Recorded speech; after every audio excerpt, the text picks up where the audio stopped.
आपण पाहताय महाधुरळा.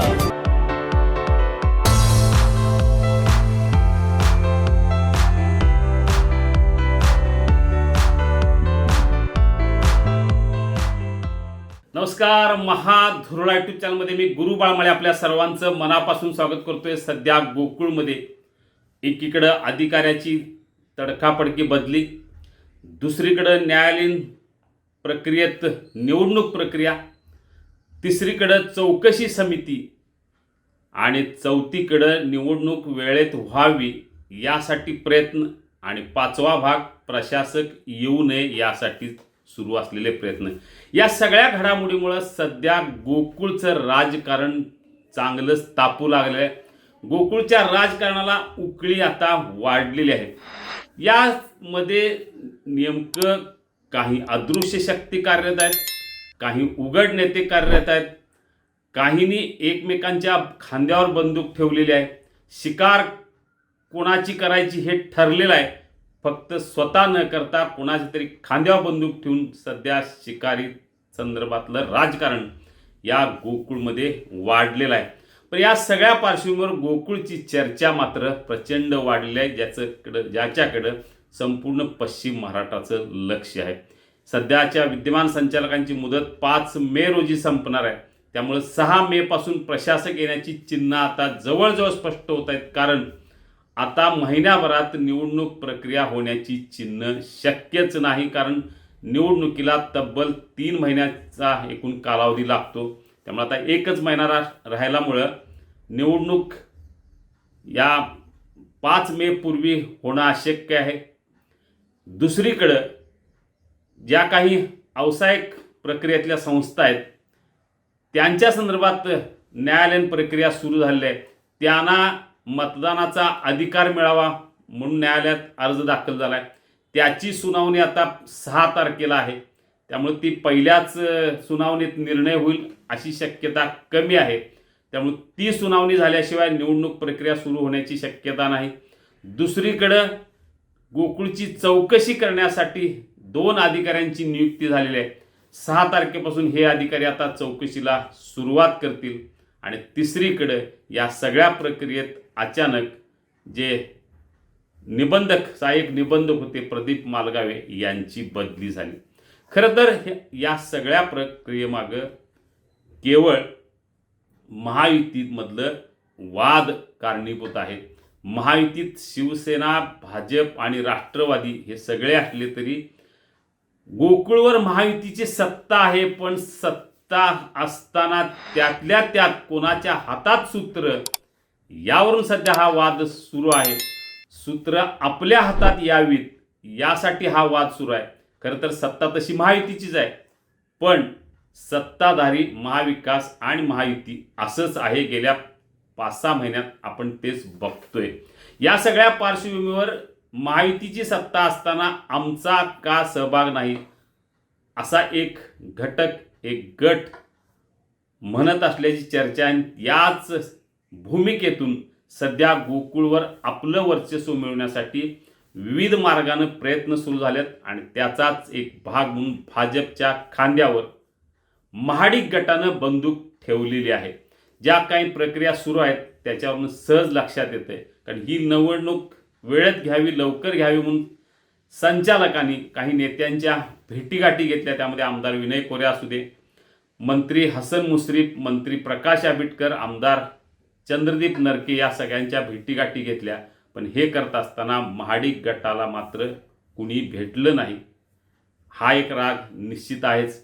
दुसरीकडं महाडिक गटाला वगळून महायुतीचं एक पॅनेल तयार करण्याचे प्रयत्न सुरू असल्याची कुणकुण फक्त लागली.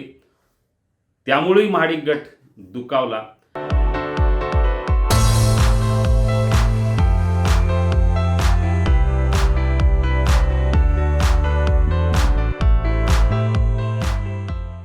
तिसरीकडं महायुतीची सत्ता म्हणत असताना महाविकास आघाडीचे ज्या पद्धतीनं सदस्य असू दे किंवा संचालक असू दे किंवा नेते असू दे हे सगळे प्रमाणित सत्ताधारी असल्यासारखे वागत आहेत.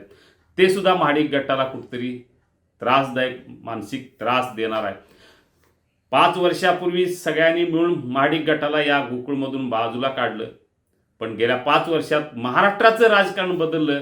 त्यामुळं महायुतीची सत्ता गोकुळवर आहे असं जाहीर करण्याची वेळ सगळ्या नेत्यांच्यावर आली, पण प्रत्यक्षात तसं एकूण घडताना दिसत नाही.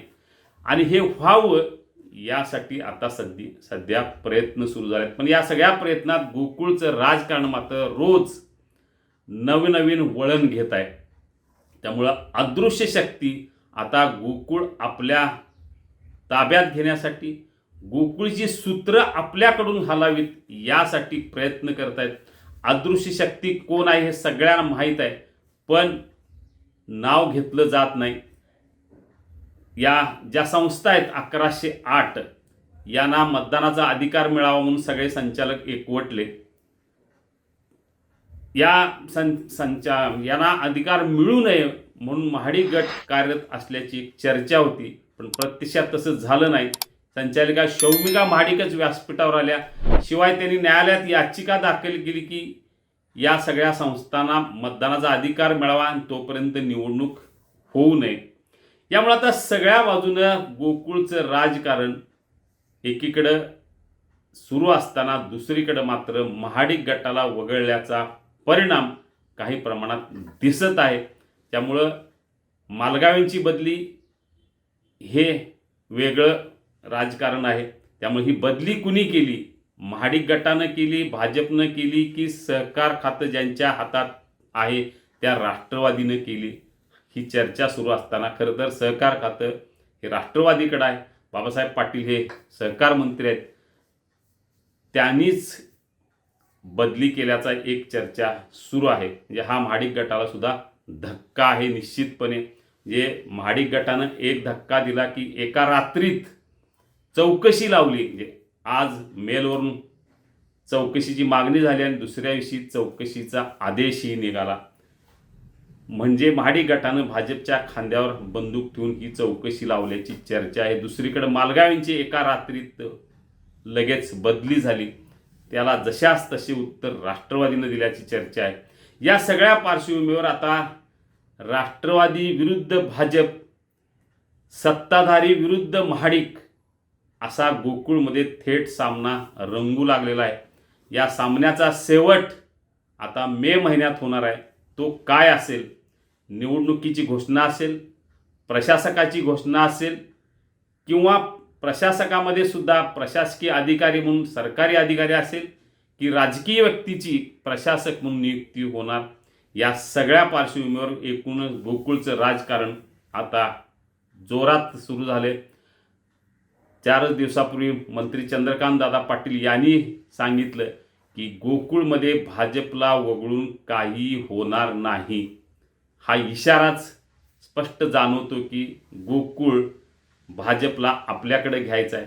ताकद किती आहे हा प्रश्न अतिशय महत्त्वाचा आहे, कारण इथं ठराव कुणाकडे किती यावरच पक्षाची ताकद अवलंबून आहे. कार्यकर्ते किती यापेक्षा ठराव कोणाच्या ताब्यात किती हे महत्त्वाचं आहे.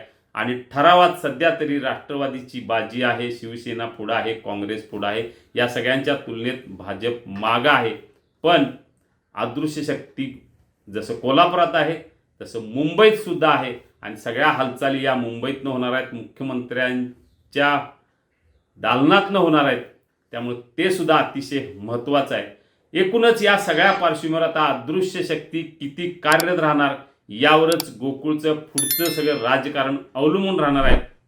या राजकारणात आता महायुतीमध्ये काय होणार हे अतिशय महत्त्वाचं ठरणार आहे. बघूया आता नेमकं काय होते येत्या महिन्याभरात गोकुळच्या एकूण राजकारणात. धन्यवाद. हे आहे गोकुळचं श्रीखंड, अगदी जिभेवर रेंगाळणारं. जिभेवरच नाही तर मनावरही रेंगाळणार. गोकुळ श्रीखंड, मनावर रेंगाळणारं.